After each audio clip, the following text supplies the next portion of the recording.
de je suis à je suis, sans jamais cesser d'être, sans jamais cesser d'être réellement. Car derrière le voile, entre ce je suis et je suis, il y a forcément le je ne suis pas, il y a forcément l'illusion que je ne suis pas.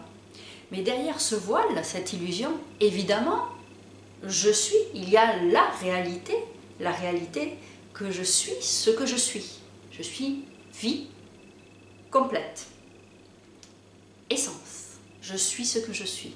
Donc, de je suis à je suis. Si on voulait faire une concession, on pourrait dire de je suis à je suis. Il y a un point d'arrivée et un point de départ et un point d'arrivée. Mais y a-t-il réellement un point d'arrivée et de départ et d'arrivée, si je n'ai jamais cessé d'être? On comprend donc bien que tout ceci n'était qu'une illusion. Il n'y a pas de point de départ ni point d'arrivée, puisque tout ce qu'il y a, la seule réalité qu'il soit, c'est que je suis. Je suis et je suis pendant l'illusion, je ne cesse d'être, même si je crois que je ne suis pas. Je suis. Donc voilà, un point de départ qui n'en est pas un point d'arrivée qui n'en est pas un. De là que l'idée de faire retour fait partie de l'illusion, puisque je ne suis réellement jamais partie, je n'ai jamais cessé d'être.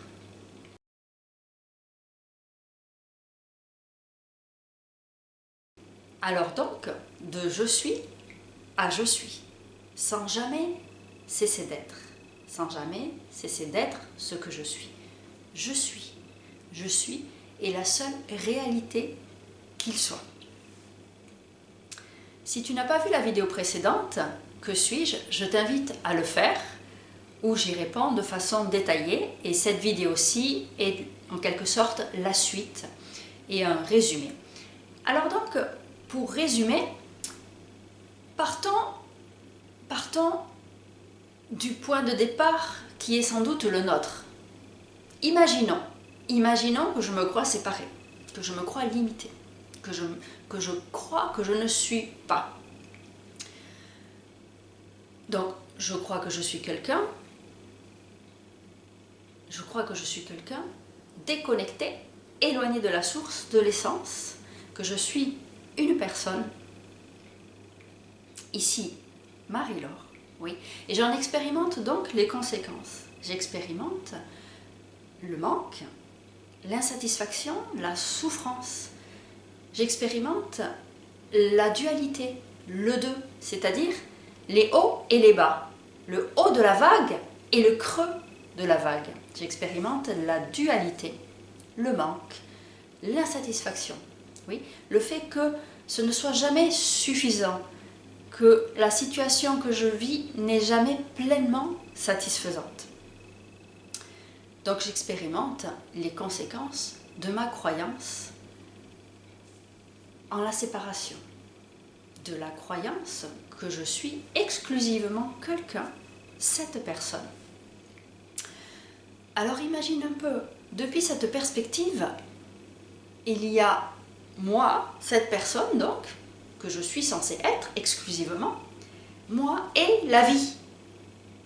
Et donc, depuis cette perspective, je suis totalement extérieure à la vie.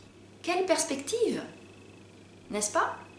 Comment est-il possible que la vie qui crée tout ce qui est, et donc qui me crée en tant que corps-esprit, qui m'a créé, qui me crée, comment est-il possible que je n'en fasse pas partie? Oui, quand on s'arrête un instant à y réfléchir, c'est totalement insensé.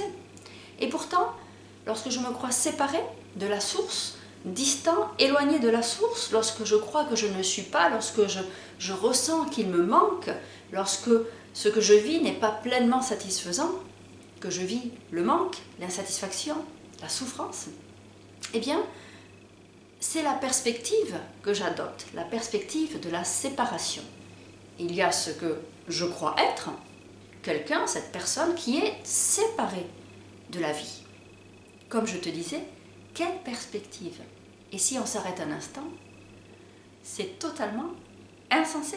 Comment puis-je être séparée de la vie? Comment puis-je ne pas faire partie de la vie m'ayant créé. Donc ça, c'est en quelque sorte mon point de départ. Oui. Et puis, comme je te disais dans la vidéo précédente, tôt ou tard, cette idée, cette croyance que je suis quelqu'un, que je suis une personne, exclusivement une personne, tombe. Tôt ou tard, cette croyance finit par tomber. Et là, il y a reconnaissance. C'est la reconnaissance de ma véritable nature, de ce que je suis. Alors je reconnais que je suis source, la source, le fond de l'océan. La vie avec un V majuscule. La paix, l'amour avec un A majuscule, cette totale ouverture, cette totale permission. La paix, comme je te disais à l'instant, c'est-à-dire cette absence de résistance. Je suis donc le fond de l'océan, la vie. Ça, c'est la reconnaissance numéro 1. Je me détache donc de l'idée, de la croyance que je suis quelqu'un pour reconnaître que je suis le fond de l'océan. De l'idée que je suis la vague, exclusivement la vague, pour reconnaître que je suis le fond de l'océan. Ça se reconnaît. La vie se reconnaît à elle-même. Je suis vie, avec un V majuscule. Je suis le fond de l'océan. Je suis. Je suis le fond de l'océan, vie, et également vie en minuscule. Et également toutes les vagues, chacune des vagues. Cette vague, oui, cette forme, cette apparence. Et donc, là, c'est l'expérience de je suis tout. Je suis tout ce qu'il y a. Je suis l'eau. Je suis vie tout en majuscule. Je suis le fond de l'océan. Et la vague, c'est l'expérience de l'unité, de la complétude. C'est ce que l'on appelle l'amour tout en majuscule. C'est-à-dire cette totale intimité, oui, avec tout ce qui est, avec chacune des formes, chaque mouvement, chacun de mes mouvements, oui, chacune des formes, chacune des apparences, avec tout ce qui est, tout ce qui apparaît, toutes ces vagues qui apparaissent et disparaissent en moi. Alors, je me vis comme l'eau, comme tout ce qui est. Je vis l'unité, je me vis. Je passe donc de me méconnaître, de croire que je suis exclusivement une personne, oui, d'oublier qui je suis réellement, d'oublier que je suis le fond de l'océan, en premier lieu. Je passe de l'oubli à la reconnaissance de ma véritable nature. Je suis le fond de l'océan, oui, et à ma propre connaissance, au fait de me vivre, je suis le fond de l'océan et la vague. La vie en quiétude et la vie en mouvement. La quiétude et le mouvement. La vie et la vie. Je suis tout. Je suis la vie. L'eau. Et comme je te disais, ça c'est l'amour, tout en majuscule, cette totale intimité avec tout ce qui est. Je passe donc, et là, dans cette unité, bien évidemment, il n'y a personne, il n'y a absolument personne, c'est-à-dire la croyance au fait que je sois exclusivement quelqu'un, la croyance en quelqu'un, le fait de me prendre pour quelqu'un, pour une personne, exclusivement cette personne, eh bien elle est tombée. Et donc comme la croyance, cette idée est tombée, il n'y a personne. Il n'y a plus cette croyance en quelqu'un. C'est ce que l'on veut dire quand on dit il n'y a personne.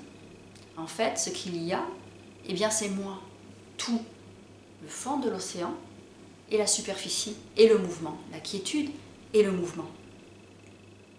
Mais il n'y a personne.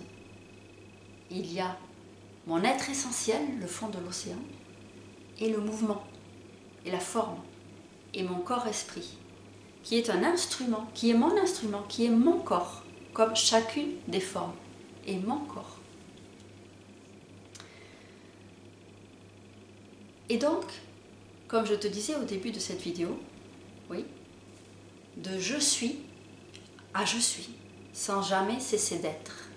Tout ce qui se produit entre, tout ce qui pourrait, qui semble se produire en apparence, entre ce point de départ et ce point d'arrivée, qui est fictif, qui sont fictifs, n'est qu'illusion, car je n'ai jamais cessé d'être. Je n'ai jamais cessé d'être ce que je suis. Je n'ai jamais cessé d'être complète, vie. Je suis tout ce qu'il y a. Il n'y a que moi. Tout est un, je suis un. Je suis, tout simplement, complète, vie. Eh bien, mes amis, c'est ça le programme, oui, de la reconnaissance à la connaissance de soi. Vous êtes prêts? Merci infiniment. On continue de partager ensemble, d'être ensemble, bien évidemment. À bientôt!